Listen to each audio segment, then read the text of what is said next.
Welcome to Timeout, your no-flop zone. I'm Boti Nagy. This man here is Joey Wright. Like and subscribe. There you go. Like and subscribe. That's my man. Man, a few words until we start a couple of topics in the NBL this week. Let's set it up. The big story was Justin Tatum. Did Chris Goulding flop? What Justin said, tech foul, the press conference, the fine, the apology, all of that. Let me just quickly set it up because we've got some footage here. They were 3 points down when the ball came in for Melbourne United. Chris Goulding in front of the Hawks bench. It looked to me very much, and you'll see in the footage, you can make up your own mind, like his left ankle buckled and he went down. You'll immediately see the ref behind, automatically calls a foul. Can't see whether William Hickey's anywhere near him or not. Can't see it, right? Then what happens is they realise that the clock wasn't on, so all of that is abandoned. They take it back to the baseline, but before that bit of play is replayed, Chris Reed, the referee, gives Justin Tatum a technical foul because he complained about the call that wasn't a call. So that pretty much sums it up, doesn't it? Yeah, it's a lot to unpack there. Yeah. It's a lot to unpack. Ironically, right before all this incident happened, I was watching a game with my neighbor across the street. Shout out to Dan.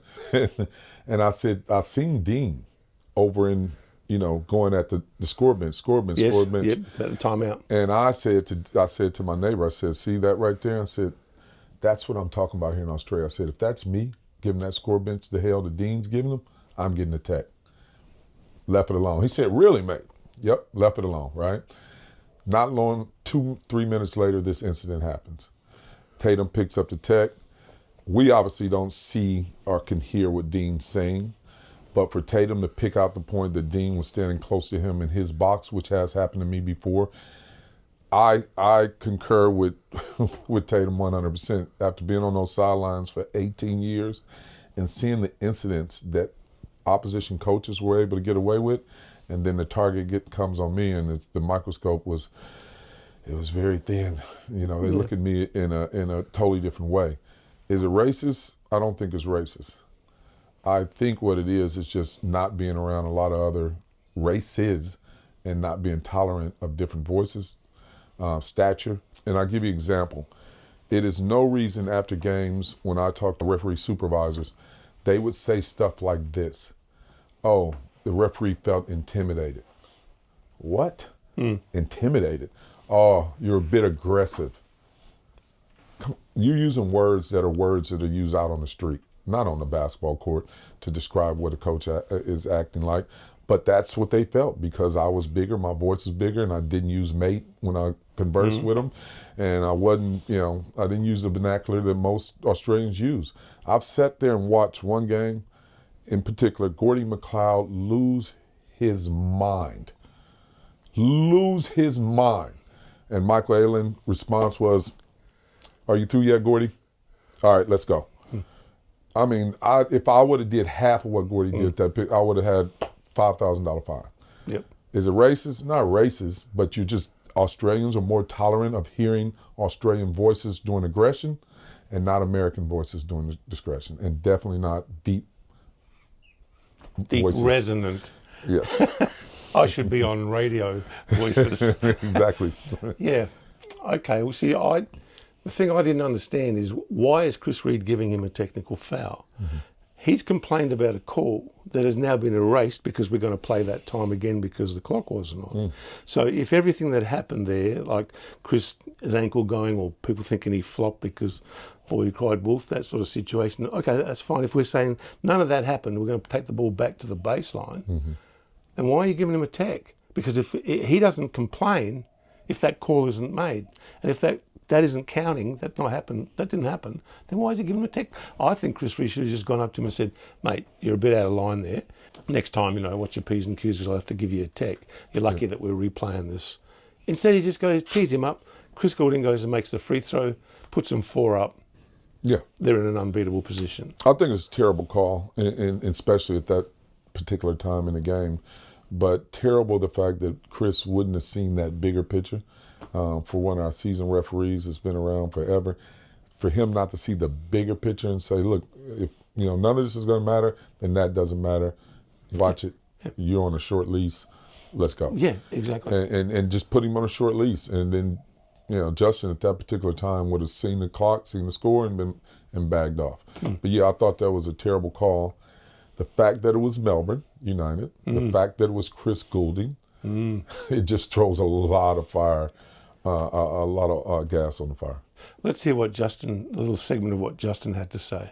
Chris knew what I'd exploited at. I said, that's a bleeping terrible call. I said, Chris, I never said bleep you or bleep the officials or whatever the case may be. I said, that call right there could potentially cost us the game. And so if you can't determine what I said, and then he did. He came back and repeated, like, you talked about the call. So if I'm talking about the call, why is there a technical foul at this time? Why is it so important at this time? And you already...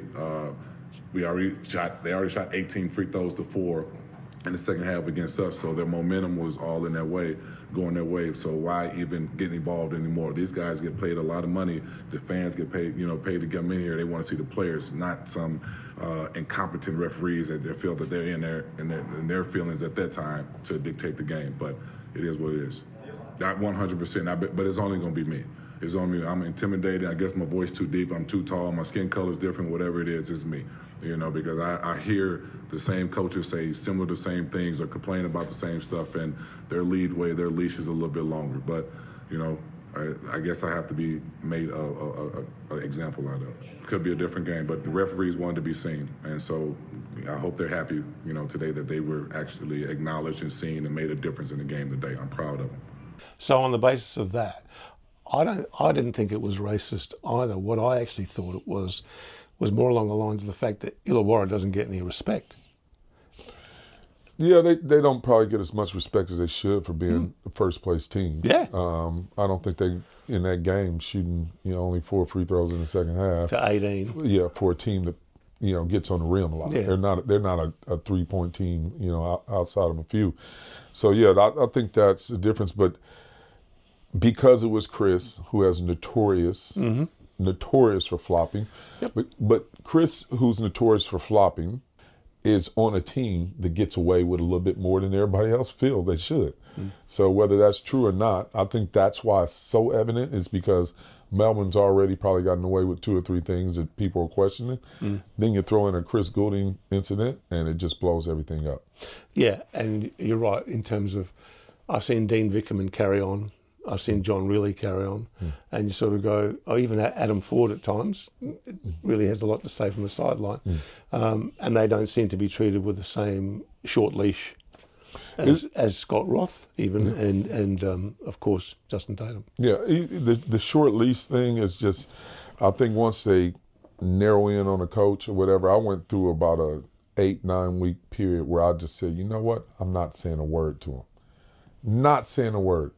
And that ended with the referee saying, I know what you're doing. And I said, what? And he goes, I know what you're doing. And I said, leave me the F alone, Tech. See, he knew what you were doing.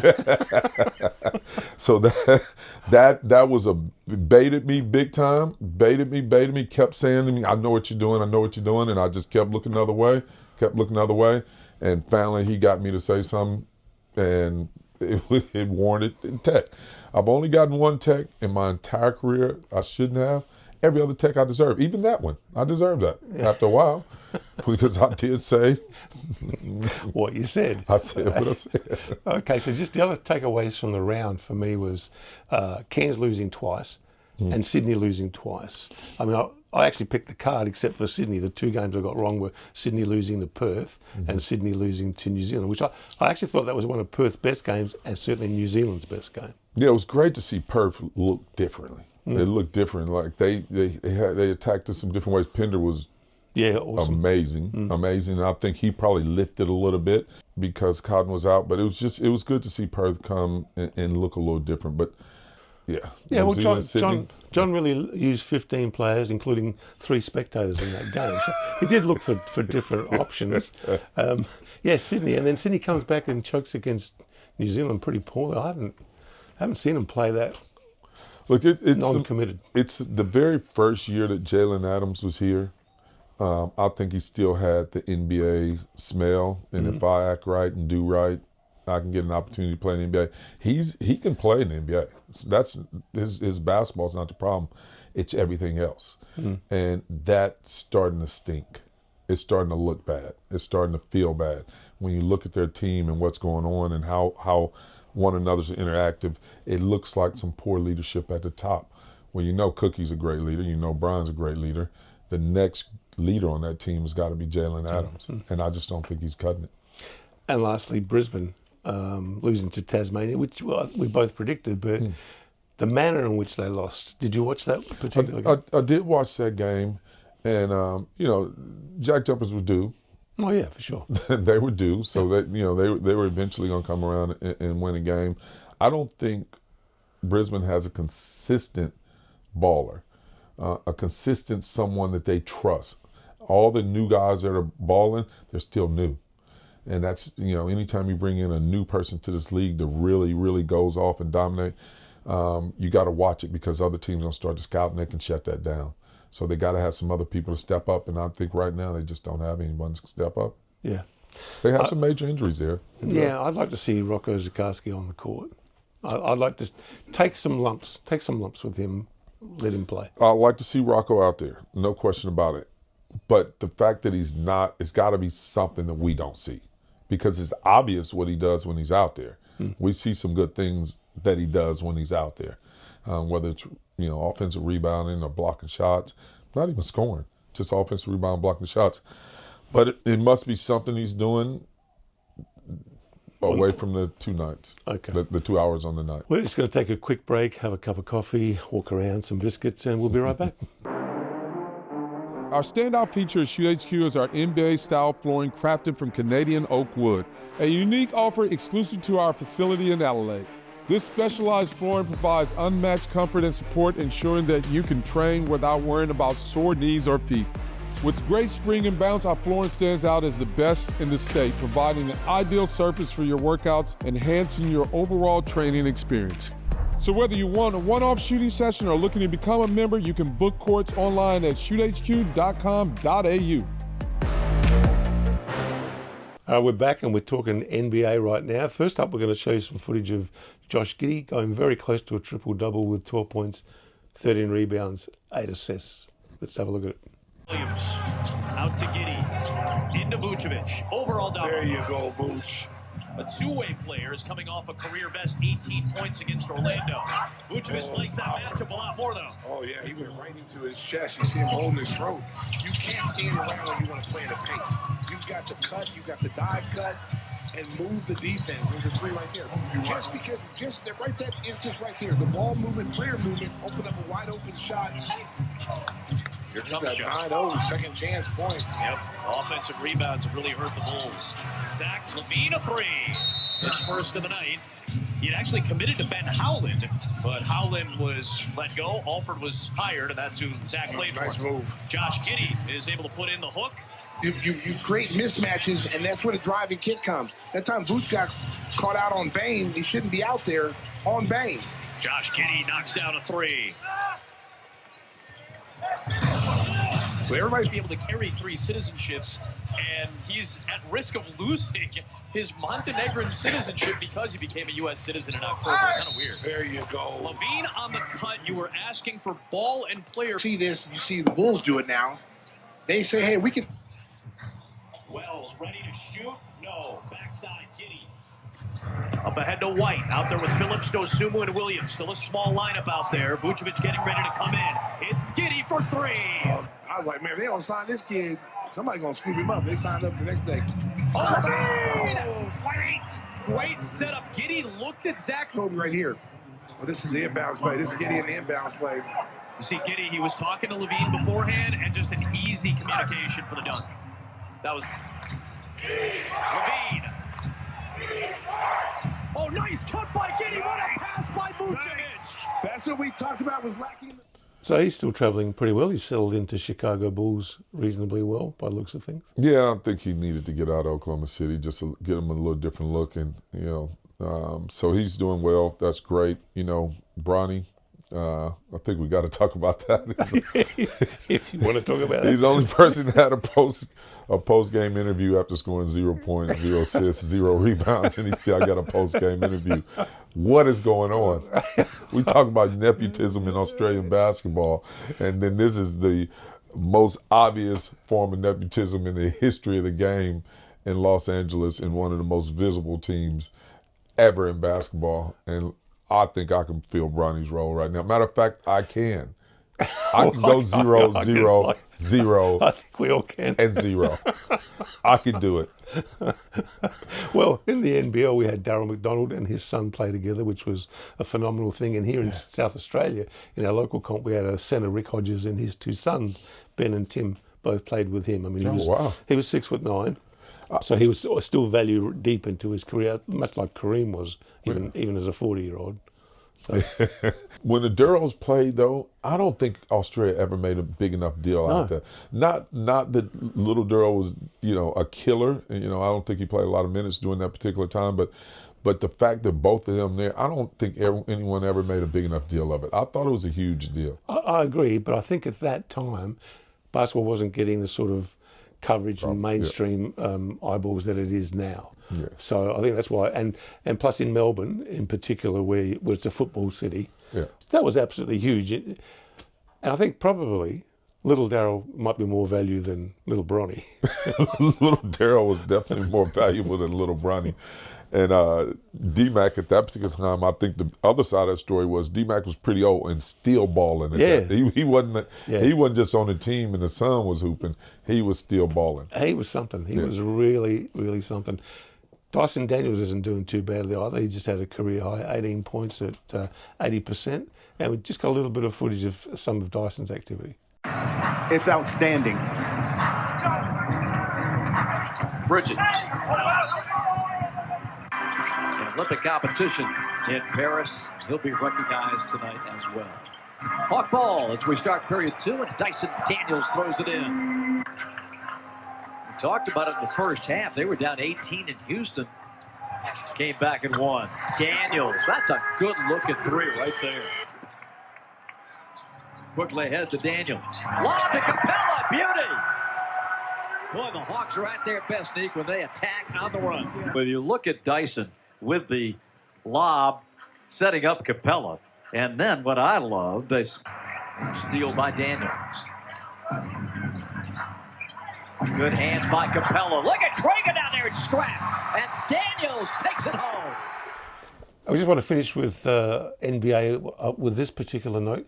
The Miami Heat have erected a statue of Dwayne Wade. I saw it. What is it? It is terrible. Terrible in what respect? Yeah, terrible in what way? Like what? He's got his mouth open. It just doesn't look good. I mean, have you ever walked around Staples Center with the Lakers, where they have the statues of Kareem and Magic? And I mean, that's chalk and cheese to this. Well, yeah, I'll have to take a look. I haven't seen.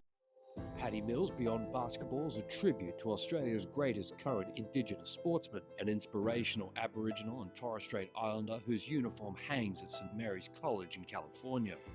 A man instrumental in the San Antonio Spurs winning an NBA championship, and the basketballer who gave Australia its greatest individual performance in an Olympic medal round, when he steered the Boomers to bronze in Tokyo. Yet it could have been so different. Had it not been for AFL and Collingwood superstar Scott Pendlebury rejecting a basketball scholarship to the Australian Institute of Sport, the Paddy Mills story would have been very different.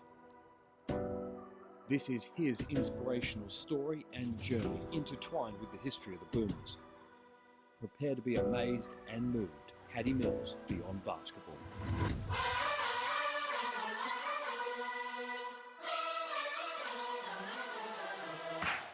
Okay, we're back with Coach's Corner. What do you want to talk about, Joey? Let's talk about something that's a bit controversial in the NBL, but the decals. I think we got... You're not allowed to talk about that. They aren't allowed to talk about that. Sorry. We can talk about whatever we want to talk about. Hence, time out with it. So the decals. I think at a certain point in time, it's going to cost the league. And it's going to cost the league in this respect. It's going to be a superstar that ends his career on one of those decals. All right, we've seen some pretty bad falls and some incidents where it can be pretty scary. They're going to have to do a better job or go the next mile, which is paint those decals on, from what we're understanding, is probably the best option. More costly, but got to do it. I saw Milton Doyle take a spill. I think it was on the Bunnings sign in Cairns. and looked like he was going to do the splits. And I thought, oh, that's a groin injury coming up. That's 6 weeks or something. But it wasn't, fortunately. But I've seen a few really bad ones, and you sort of go, do we need all the decals? It's a commercial benefit to having the decals, but let's spend the extra mile or roll that in to the customer at the beginning of the season and say, hey, we're going to put decals everywhere. We'll give you one extra, but you got to pay for the cost of painting this decal on, or we'll give you this extra, or some different additional advertising, just to make sure the decals are on correctly. Obviously, there's cause for concern. You're mixing with the players. Yeah, I'm around a lot of the players, and I see a lot of players, and I know it's some concerns. And you don't even want, as a player, the outside thought of not ripping getting middle because it might be a decal there. That just one freeze in mind can slow you up. And I know a lot of players right now aren't trying to attack that middle paint free throw line area because they're worried about what's happening at the decal level. Experience our exceptional strength and conditioning program at Shoot HQ.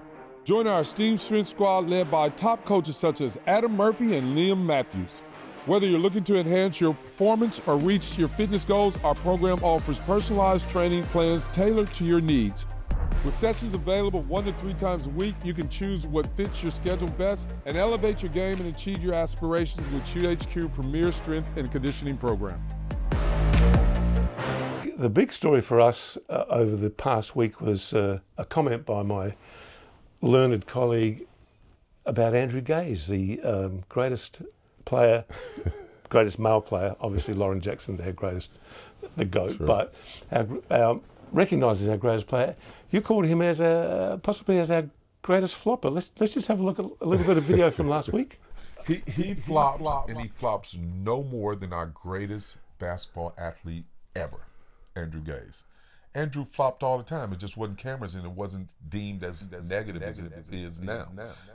All right, so I went through a lot of footage. I'm not kidding, trying to find really blatant Chris Goulding type evidence of Andrew Gaze.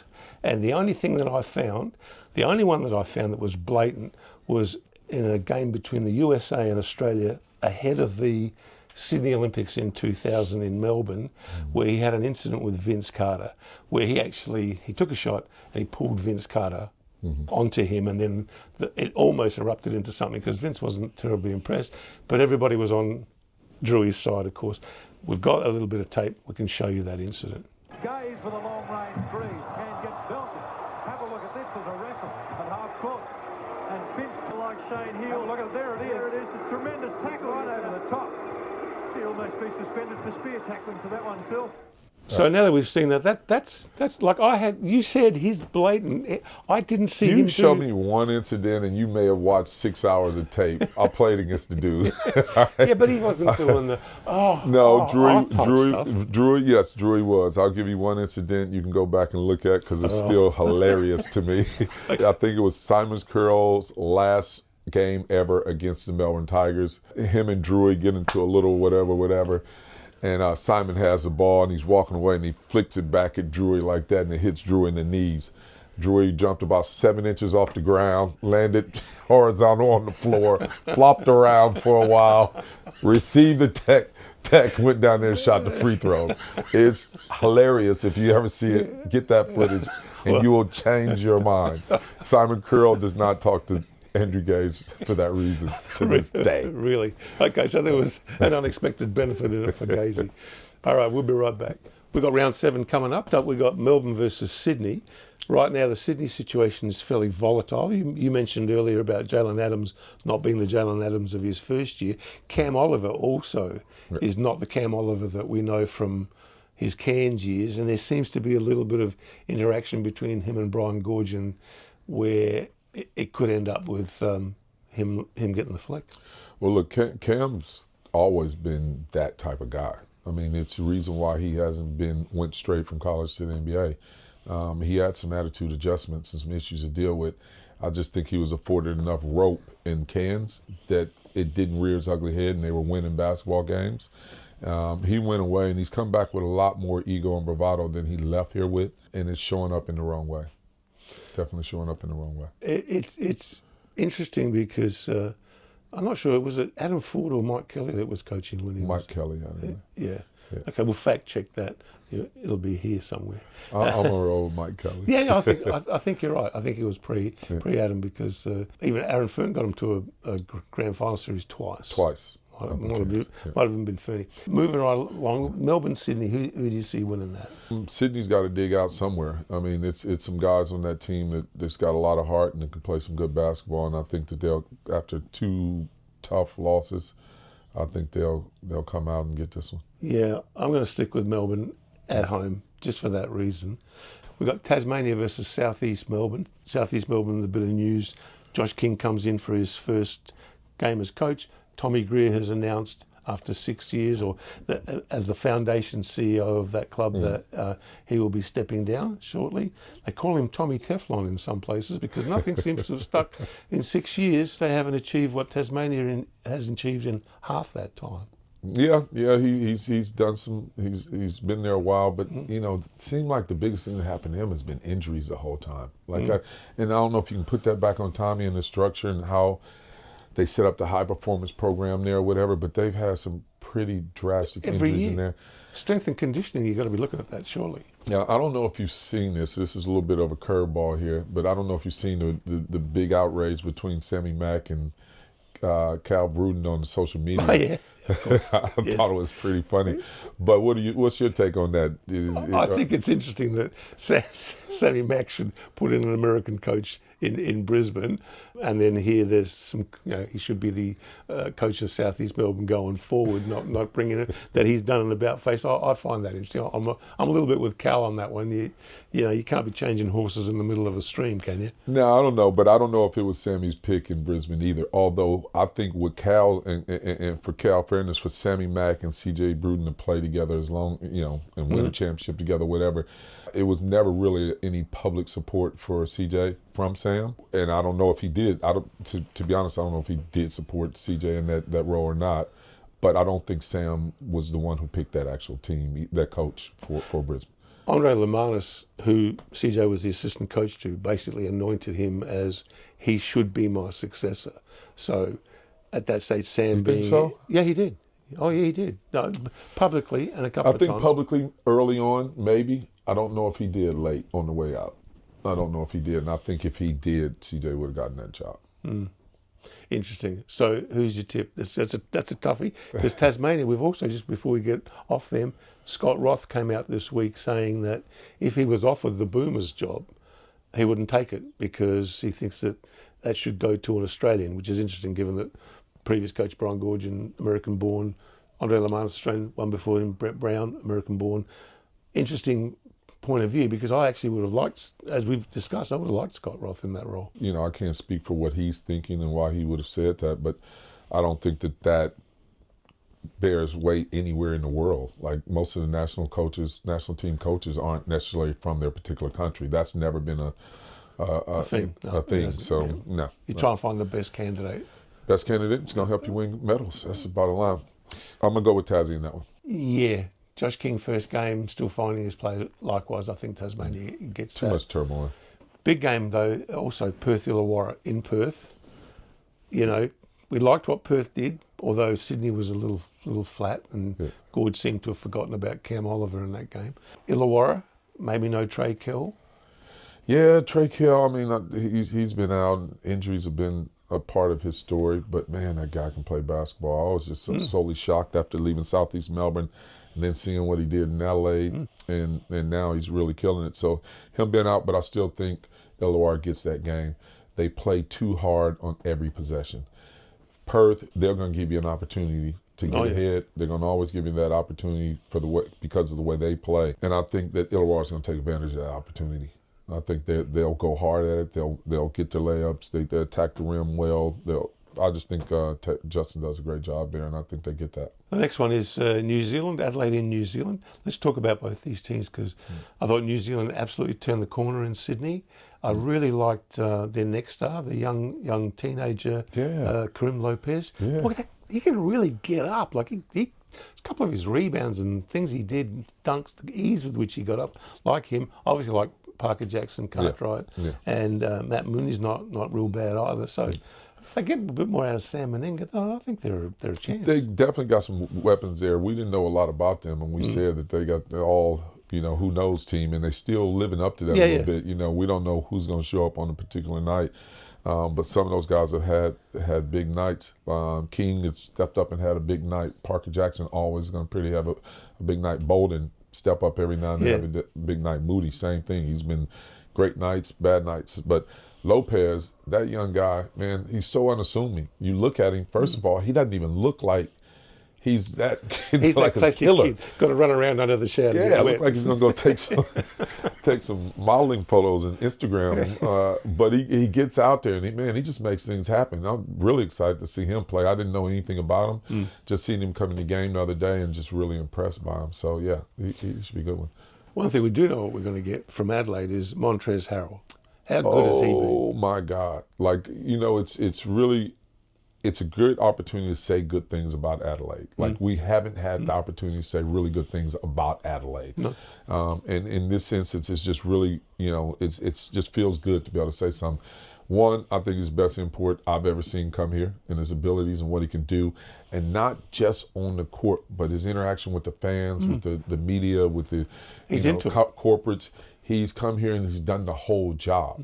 And that's what we want to see out of Americans that come over here. Provide, give more. Don't come to the league and just take. Montrezl Harrell, if he leaves tomorrow, he's given this league what he should have. He's been fantastic. Yeah, he's been quite amazing. You want to be careful though when you say best import, because the other day Bryce Cotton came out and said the import talent level is at an all-time high. And I'm thinking, mate, you've been here 6-7 years. Can you tell us anything about Robert Rose or James Crawford or Cal Bruton because I'm looking at Brisbane the other day and I'm looking at a couple of their imports and I thought Al Green would eat those guys alive. I don't know. I think the standard has grown for everybody. Like the Australian players are way better than they were when I played in the league. As a result of it, I think the American players are better as well. Now, comparing us to stature, like I was a draft pick. KB was, drafted and played in the NBA. Darnell Mee played in the NBA. So we had some guys out here that had, Brunson went back and played 10 years in the NBA.